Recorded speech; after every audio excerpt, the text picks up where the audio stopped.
Okay, I hope you have your cup of coffee in front of you. We're going to start into a major section in microeconomics. It has to do with supply and demand. So let's begin with a concept called the demand schedule. The demand schedule. I have a friend and he would like a very fuel efficient car. And so he's looking around at all the different kind of fuel efficient cars out there, and he starts to tell me about this Volkswagen Jetta TDI. I think he said it was a TDI. Turbo diesel intercooler or something that he said, something like that. Anyway, it's TDI because he can get at least 40, sometimes over 50 miles per gallon on diesel fuel. And even though diesel is a little bit more expensive than gasoline, that's pretty good mileage. So I was asking my friend, well, what does it cost to buy one of those diesel Jetta, Volkswagen, TDI things? And he said, oh, he thinks he could get one about with what he wanted on it for about $20,000. So I'm going to put $20K for $1,000 here. And the next question would be, well, how many do they sell in this? If I could have a magic wand and reach out about, I don't know, 20, 30 miles from where we're at, how many do they sell in this area? Do we have to go to Cleveland? Do we have to go to Columbus to get one, or do they sell them in this area? Well, I think there's a Volkswagen dealer somewhere in this area, and so you could buy one there. Yeah, I think we could buy one there. Well, how many people in this area buy that kind of vehicle? Let's say over a 6-month period. How many buy that kind of vehicle? Go ahead and give me a guess, because I don't know what the number is either, and so we'll guess a number like 3. Is that a good guess? I guess that's a good guess. Now, let's say that for some reason the Volkswagen company has a computer glitch, and all of a sudden they start producing all of these Volkswagen Jetta TDI things, and now they're just swamped with them before they could figure out what's going on, because they had more than one factory producing them, and they got so many that we're just going to lower the price down to 15,000. And how many of these cars do you think in this area would be sold in a 6-month period if the price came down to 15,000? And just ballparking, guessing, do we think a few more would, or a few less? It would go from 3 to 5. But they're still not selling enough, so they lower it down to $10,000. Now how many would be sold in this area if instead of the going average price of $20,000, it's now down to $10,000? Now we would expect in this area, how many, any guesses out there? We're going to guess 12. Let's go in the other direction. Let's say that the production schedule gets messed up and they don't produce very many of them, and the price goes up to the going market price of 30,000. They're kind of rare, and people get maybe prices of fuel keep going up, and so there's more interest in buying fuel efficient vehicles. And so if the price goes up to 30,000, all other things being considered equal, will they buy more or less at 30,000 than at 20? I'm saying I should keep everything else the same. Okay, if prices don't change, I should say this, because I've got to say something here.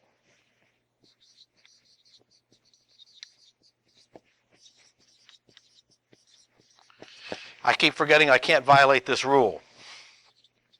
It's a Latin term, ceteris paribus, and we're saying, okay, if we only change price, we've got $20,000, that's the price of this particular car. How many would people buy at $20,000? We said 3. If the price went down to $10,000, we said 12. But what if we had ceteris paribus, means we hold everything else constant. Everything else is constant, no change in gas prices, no threat of fuel shortages or anything else, keeping everything else the same, and the only thing we change is price. Now what will happen to the quantity demanded if there's no change in the marketplace? The only thing that changes is that price goes up. You think anybody would buy one for $30,000? Maybe one. Somebody just loves that vehicle, and so they're going to buy that one even though prices aren't going up, all other things being the same. Now what we have here is called a demand schedule. It's called a demand schedule. And marketers do this a lot. They want to know basically what the demand for something's going to be, and so they pull a group of knowledgeable people together, and they start asking them some price questions. They get some people together and say, do you know anything about this car? And here's the pros and cons of this car, and do you think you would buy any at $30,000 or $10,000 or $15,000, just to get a feel. So that's called a market study. A market study. And it's only as good as the participants' opinions, but it's better than nothing. So we're doing it to get a demand schedule. A demand schedule. And the demand schedule, we're saying this is true under the condition of ceteris paribus. We hold everything else in the universe constant, and the only thing we change is price. Now with this demand schedule, we begin to see a phenomenon. And where we're going to go next is the law of demand.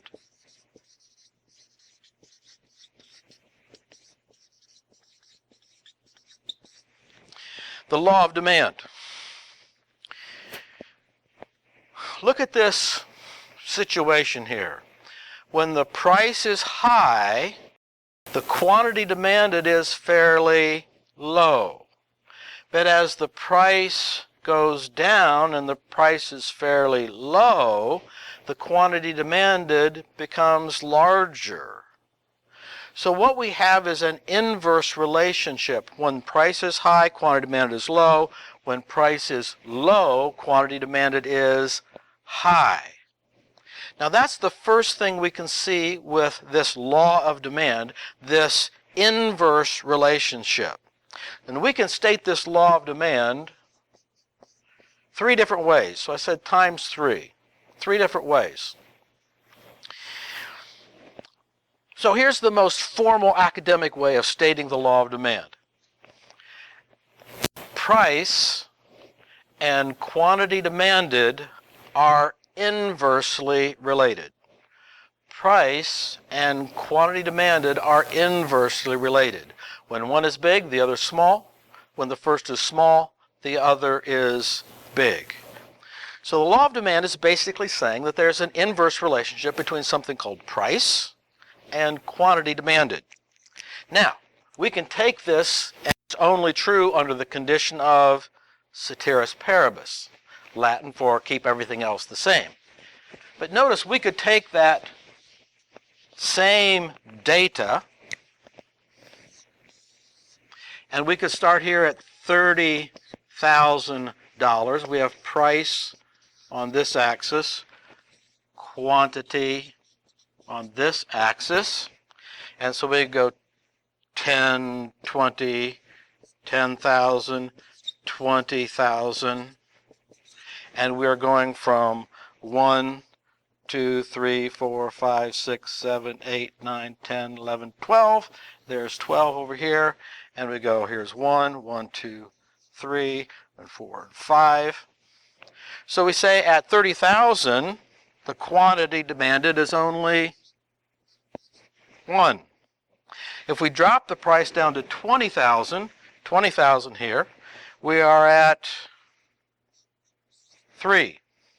If we drop the price down to 15 right in here, we're at 5. So we go up here, about here. We drop the price down to 10. We are at 12. So we took these 4 data points and we plotted them in this graph. But to have to have a graph, we have to play connect the dots. So we're going to connect the dots. And that gives us a curve. That curve is called the demand curve. What was the first way we could state the law of demand? Price and quantity demanded are inversely related. The second way we can state the law of demand is that demand curves go from the upper left down to the lower right. Demand curves go from the upper left to the lower right. Now notice how these demand curves work. What we do, because we're saying we can put the rest of the line in here, because if we were at 25,000, we would probably have a 2 in here. So I'm just filling in all the possible dots in this demand curve. Now you read the demand curves like you read a book. You read it from left to right.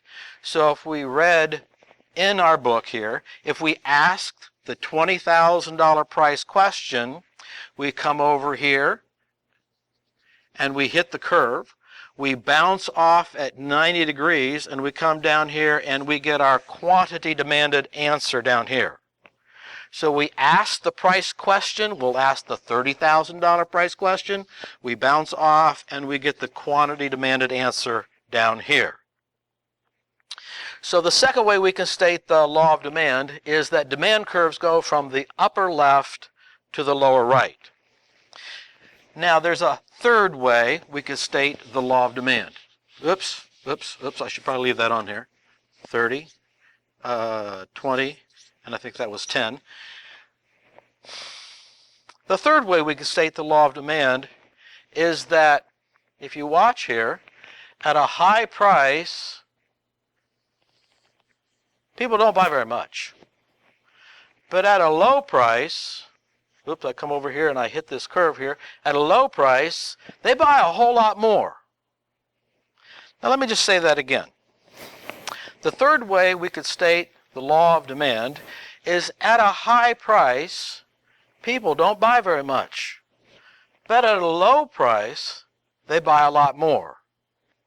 From the top, the law of demand states that price and quantity demanded are inversely related. The other way we could say it is demand curves go from the upper left to the lower right. A third way we could state it is at a high price people don't buy very much, but at a low price they buy a lot more. Now, I should really stop this lecture here at this point because you should know how to answer questions, because if you're watching this video and you say, well, the professor said I need to know what the law of demand is, and he gave me the law of demand 3 different ways, as you're maybe walking away from your desk computer there watching this and walking to some other part of the campus or some other part of the house, wherever you're watching this. You say, what were you doing back there? Oh, I was doing my online work for my microeconomics class. Oh, really? Is it going all right? Yeah, I think it's going pretty well. It's pretty intuitively obvious. I think I've figured it out pretty well. He explains it fairly well. Well, what did you learn in your last video? We were talking about supply and demand, but we didn't get to supply yet. We're only talking about demand, and he was talking about the law of demand. Well, what did he say about the law of demand? He gave it to me 3 different ways. Well, the last way he said something like, at a high price, people don't buy very much. But at a low price, they buy a lot more.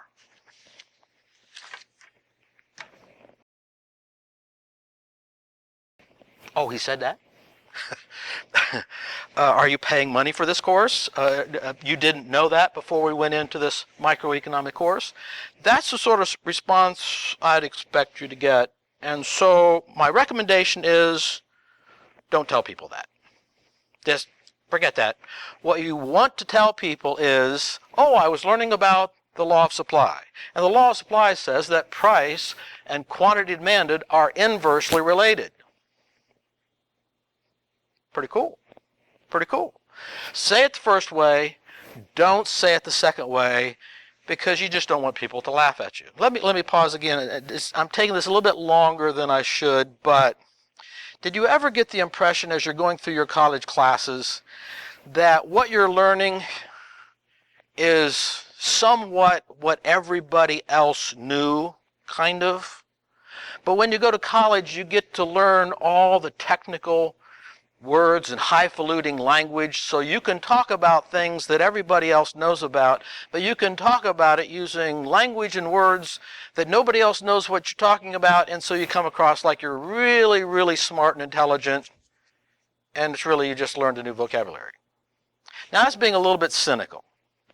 Is that all the college education is about? Just learning to put your nose in the air and talk about what everybody else knows, but nobody else knows what you're talking about because you're using language that they don't know? Well, that's a cynical way of doing it. I would rather say it's more like jargon. Every field has its own jargon.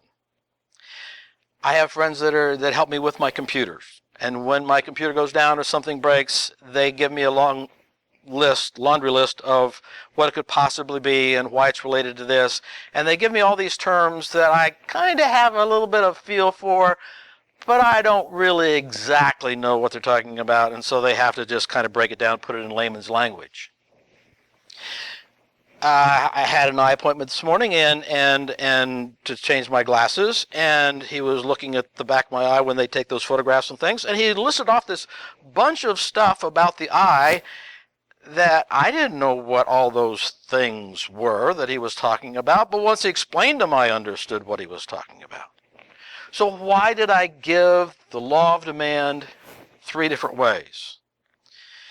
Well, I gave it 3 different ways because every field wants to be as precise and efficient in their language as they possibly can be.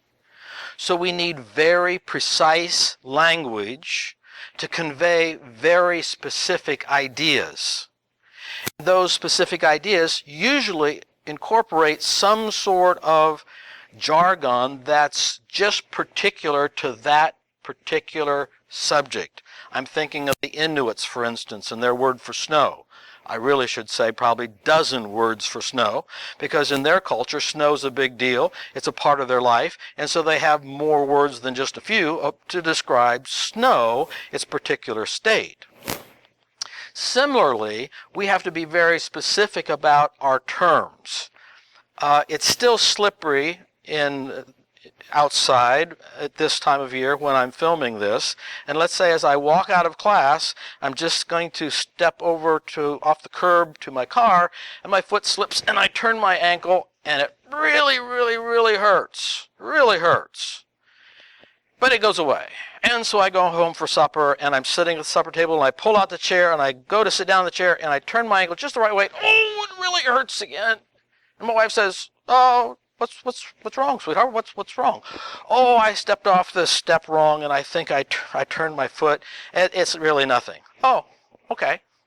But then later, I go to bed or something, and I twist it again, I cry out in pain, goes, "You know, sweetheart, you really ought to get that checked. I mean, that's not normal to have that kind of pain." I mean, so I go to the doctor. He says, "How you doing? Are we all doing fine?" Of course, you say yes, even though that's not why you're there at the doctor. He said, "Well, what happened was I twisted my foot, and I got this pain that goes all the way from my heel all the way up. It just makes my ears ring." So they usually sit you there and they twist this and touch that and they say, "Does this hurt? Does that hurt? Does this hurt?" And they keep going until you say "ouch," because I don't know if they want to be sadistic or not, but they keep going until you say "ouch." And so he's looking at that and he goes, "Well, you know, I'm a general practitioner. I think you need to see a specialist." And so he goes over and calls a specialist. Say, "I've got this professor here, and he was walking out of class one day, and he slipped off the curb, and he turned his ankle just kind of to the right. And when he turns it to the right, it sends a shooting pain up his leg, and it just makes him quiver all over." Now my question is, Yeah, that's true. But is that how one doctor talks to another doctor? Do they use layman's language to talk to one another? And the answer is no. They talk about dull pain, chronic pain, acute pain. They've got a name for every nerve pathway and different muscle and joint because they want to be very specific in order to convey very specific ideas very efficiently. So when I gave you the law of demand, I gave it to you at 3 different levels of academic precision. The most academically precise way of stating the law of demand is that price and quantity demanded are inversely related. But the most street level, non-academic way of saying the same concept is that at a high price people don't buy very much, but at a low price they will buy a lot more. Now what we learn about demand and the law of demand is going to transfer over into the law of supply. And that's where we're going to begin to go in our next session.